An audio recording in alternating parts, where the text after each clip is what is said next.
আজকে আমরা কোনো বিয়ে বাড়ি বা কোনো পার্টিতে গেছি, আমারই ফ্রেন্ড বা আমারই রিলেটিভ কিছু একটা করেছে ফেসে, খুব গ্লো করছে।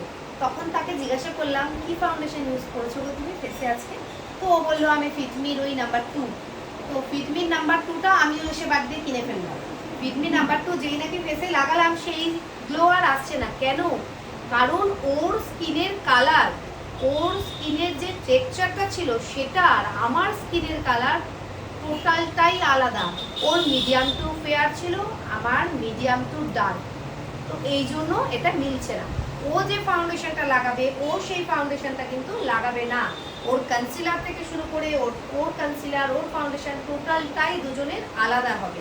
তাহলে ওর যে এই যে ডার্ক সার্কেল, আমরা ক্লিনজিং করলাম, টোনার করলাম, ময়শ্চারাইজার দিলাম, প্রাইমার দিলাম, তারপরে আমরা কি করব, এই আনইভেন টোনটাকে ইভেন করব, তারপর ফাউন্ডেশন ইউজ করব।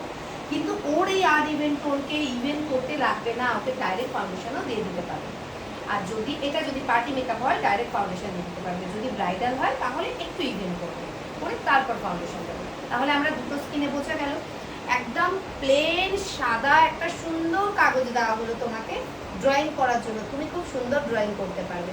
আর একদম লেখা একটা ওই রুল টানা পেজে তোমাকে ড্রয়িং করতে দেওয়া হলো, তোমার ড্রয়িংটা মন থেকেই আসবে না করতে, তো তাও করতে হবে সুন্দর করে। তো আমাদের ক্লায়েন্টও সেরকম আসে যে ওই যে ফটো একটা স্ক্রিনশট নিয়ে রেখে দেয় যে এই গ্ল্যাস ফিনিশ মেকআপটাই কিন্তু আমাদের লাগবে, কিন্তু সেই গ্ল্যাস ফিনিশটা আমাকে ওই পেপারটা যে সাদা একদম সুন্দর পিট পেপার ছিল তাই ড্রয়িংটা ভালো হয়েছিল। তো আমাদের স্কিনটাও সেই রকম সুন্দর হতে হবে, তবে আমাদের মেকআপটাও সুন্দর হবে। তাহলে আমরা রেগুলার যারা মেকআপ আর্টিস্ট আজকে থেকে হতে চলেছি, আপকামিং মেকআপ আর্টিস্ট, তারা কিন্তু রেগুলার নিজের স্কিনের যত্ন নেব।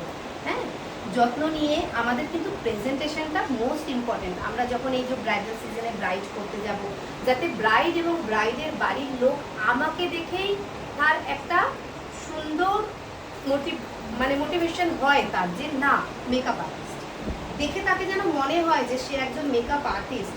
সে মেকআপ আর্টিস্ট মানেই তার হাতে জাদু আছে, বাট অন্যান্যগুলো আর ঠিকঠাক নেই, সে ঠিকঠাক ড্রেস আপ করলো না, সে ঠিকঠাকভাবে একটু নিজেকে, বলছি না যে খুব বেশি মেকআপ করে যাও, তার এখানে হয়তো ফেসে প্রিপারেশনই নেয় না, ফেসের মধ্যে একনি ভর্তি, এইভাবে থাকলে কিন্তু হবে না। অ্যাজ এ মেকআপ আর্টিস্ট আমাদেরকে খুব সুন্দরভাবে মেনটেন করতে হবে, আমাদের স্কিনটাকে প্রিপারেশন নিতে হবে যাতে স্কিনটাই ইন ফিউচারে আরও সুন্দর হয়। আমাদের ড্রেস আপ সুন্দর রাখতে হবে যখন আমরা ক্লায়েন্টের কাছে যাব। তো সব কিছু মিলিয়ে মিশিয়ে আমাদের প্রেজেন্টেশনটা খুব সুন্দর করতে হবে। সব কিছু মিলিয়ে মিশিয়ে বলতে পারো যে অ্যাজ এ মেকআপ আর্টিস্ট